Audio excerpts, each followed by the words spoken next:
This E46 was left abandoned for 2 years and I just bought it for £1,000. Now, despite all the problems, I think I've got a good deal.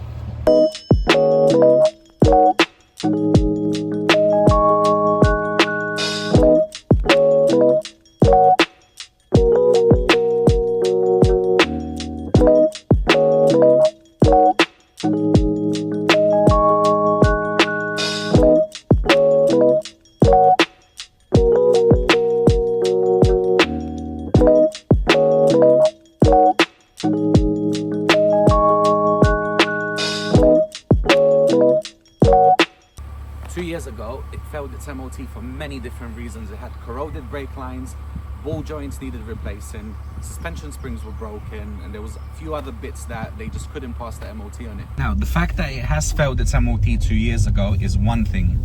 There was obviously underlying problems that we know about, but the blind part of buying this car came the fact that the car has been sitting for 2 years, and obviously more problems developed on cars after they sit for a long time, especially in England where we have, you know, damp weather, we have cars develop rust, they get all of these problems, you know, components get rusty like the brake calipers, the pads, you know, and then they start seizing up, which that is one of the problems that was caused by the car sitting for 2 years. So I'm sure as we go along we will uncover more issues with the car that was caused by the fact that the car sat for 2 years. Now, all of the problems under the car that needed repairing, the coil springs, the suspension arms, the brake lines, everything has now been done. We've done it to make sure that the car is safe to drive, which that's why we're driving it around now. And we're gonna move on to the more cosmetic stuff, I would say, that needs repairing. So one of our main battles on this car will be the rust, as you can see here.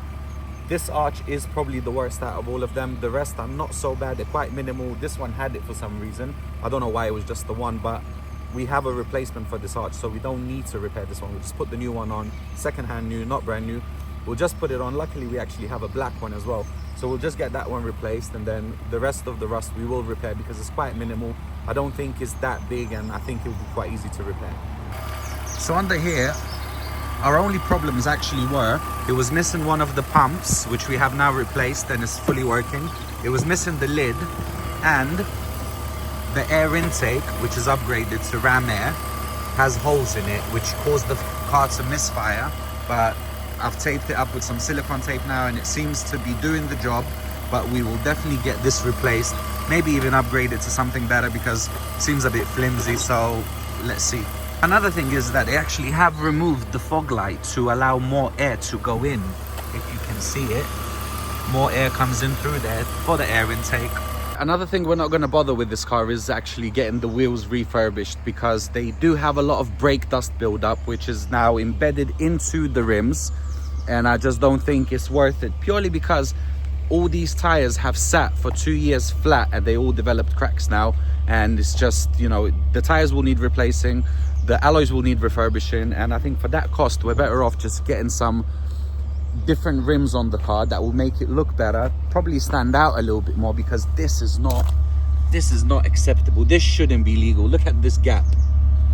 So what we're going to do is we'll definitely be upgrading the wheels. We're not going to waste time refurbishing these ones or even replacing tires, because the car will definitely look better on different wheels.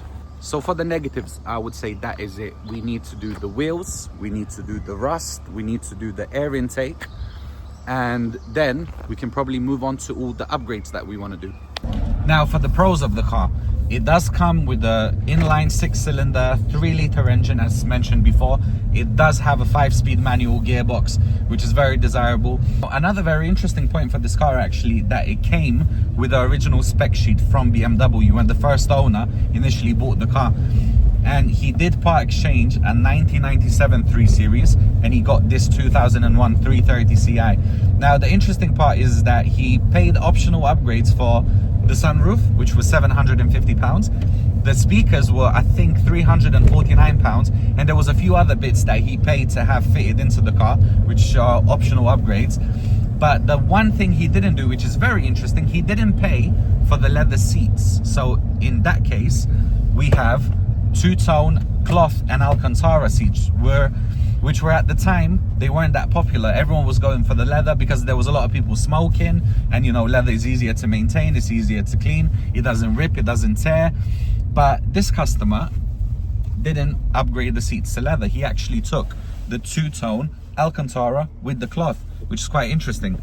And now it's much more desirable probably than leather seats, because all premium luxury cars now come with Alcantara. They come with part leather Alcantara or fully Alcantara. So for the interior, I don't think it's that bad. As mentioned before, it is an M Sport. It does have memory seats as well, which is amazing for a 2001. That's the two-tone Alcantara with the cloth.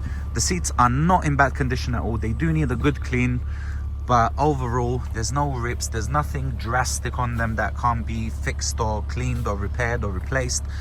The steering wheel is a bit worn. We will probably get this retrimmed to match the seats, or these were left in the car. They got the M Sport stitching on them, which this I would imagine is for the gear shifts, and this is for the handbrake, so we might match the steering wheel to it. Let's see. And in the next video we will be getting hands-on with the car and getting the repairs on the way. Thank you so much for watching.